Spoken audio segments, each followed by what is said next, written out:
Question number 1. Write the following in the form of 5 power n அப்படின்னு சொல்லியிருக்காங்க. பின்வருவனவற்றை ஐந்தின் பவர் 5 பவர் n வடிவத்தில் எழுதுக அப்படிங்கிறது சொல்லியிருக்காங்க. ஸோ அதில் ஃபஸ்ட்டு கொஸ்டின் 625 அதை வந்து 5 பவர் என்னோட இதில் எழுதணும். ஸோ 625 நம்ம எல்சிஎம் எடுத்தால் ஃபிஃப்த் டேபிளில் 125 டைம்ஸு, அகெயின் ஃபிஃப்த் டேபிளில் 25 டைம்ஸு, அகெயின் ஃபிஃப்த்தில் 5 டைம்ஸு, 5னா 1. ஸோ ஹவு மெனி ஃபைவ்ஸ் இருக்குது? 1 2 3 4. So 5 power 4. ஸோ n வந்து 4.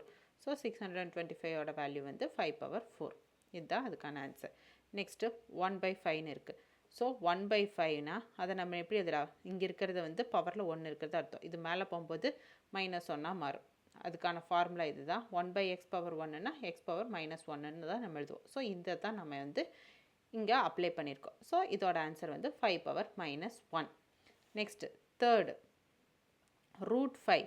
√5னா √5 ஈக்குவல் டு 5 பவர் 5/2. நெக்ஸ்ட்டு இதே தான், இந்த ஃபார்முலா இந்த கான்செப்ட் தான் வந்து நம்ம இங்கே அப்ளை பண்ணிக்கோம். √xனா x ஈக்குவல் டு 1/2. ஸோ 5னா 5 √5னா √5 ஈக்குவல் டு 5 பவர் 1/2. இதுதான் அதுக்குரிய சொல்யூஷன். நெக்ஸ்ட்டு 125.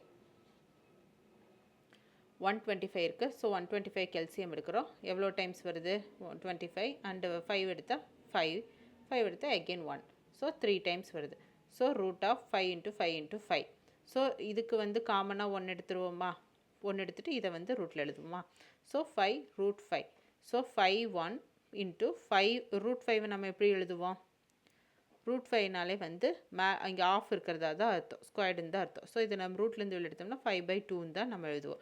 ஸோ அதை தான் நான் இங்கே எழுதியிருக்கேன். So 5 power 1 × 5 power 1/2 equal to 5. இதை இங்கே வந்து மல்டிப்ளிகேஷன் இருந்ததுன்னா பவர் வந்து நாம் ஆட் பண்ணுவோம்.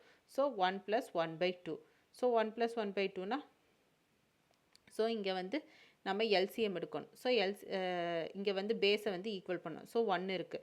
ஸோ எனக்கு தேவையானது என்ன? 2. ஸோ 2வை வந்து மேலே கீழே மல்டிப்ளை பண்ணுறேன். ஸோ 2 + 1 / 2ன்னு வரும்.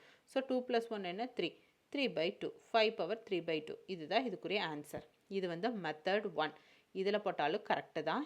இன்னொன்று மெத்தட் 2. √125 அது வந்து எல்சிஎம் எடுத்தால் 5 பவர் 3ன்னு கிடச்சிச்சா?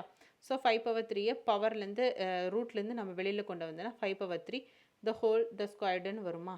ஸோ ஸ்கொயர்டுன்னு வரும்போது இது ரெண்டையும் மல்டிப்ளை பண்ண 3/2ன்னு வரும். ஸோ இதே ஆன்சர் கிடச்சிச்சு. ஸோ இதுவும் கரெக்டு தான், இதுவும் கரெக்டு தான். ரெண்டு மெத்தடில் ஏதோ ஒரு மெத்தடு நீங்கள் ஃபாலோ பண்ணிக்கோங்க.